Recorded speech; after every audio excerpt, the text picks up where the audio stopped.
মানুষের কোন কর্মের কারণে বাড়িতে কন্যা সন্তানের জন্ম হয় জানেন? কি বলেছেন গীতায় শ্রীকৃষ্ণ? এই প্রসঙ্গে গীতায় বলা ভগবান শ্রীকৃষ্ণের কথা শুনলে অবাক হয়ে যাবেন আপনিও। নারীকে সৃষ্টি করার সময় ব্রহ্মার প্রায় 7 দিন সময় লেগেছিল বলে উল্লেখ রয়েছে শাস্ত্রে।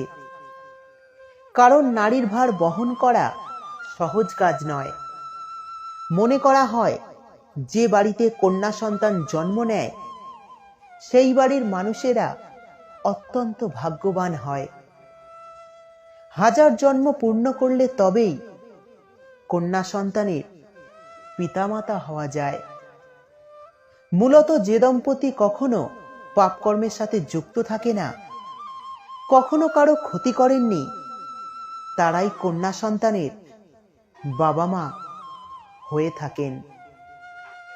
ভগবান শ্রীকৃষ্ণ গীতায় বলেছেন, একমাত্র যারা কন্যা সন্তানের ভার বহন করতে পারেন তাদেরকেই এই সৌভাগ্যের সুযোগ দেওয়া হয়। সেই ভার শুধু আর্থিক দিক থেকে নয়, সমস্ত রকম দিক থেকেই হয়। নানান সমস্যায় থাকার পরেও যদি আপনি আপনার কন্যা সন্তানকে সঠিকভাবে লালন পালন করতে পারেন তাহলে খুব সহজেই ভগবানের আশীর্বাদ লাভ করতে পারবেন। ভিডিওটি ভালো লাগলে অবশ্যই কমেন্টে জয় শ্রীকৃষ্ণ লিখতে ভুলবেন না।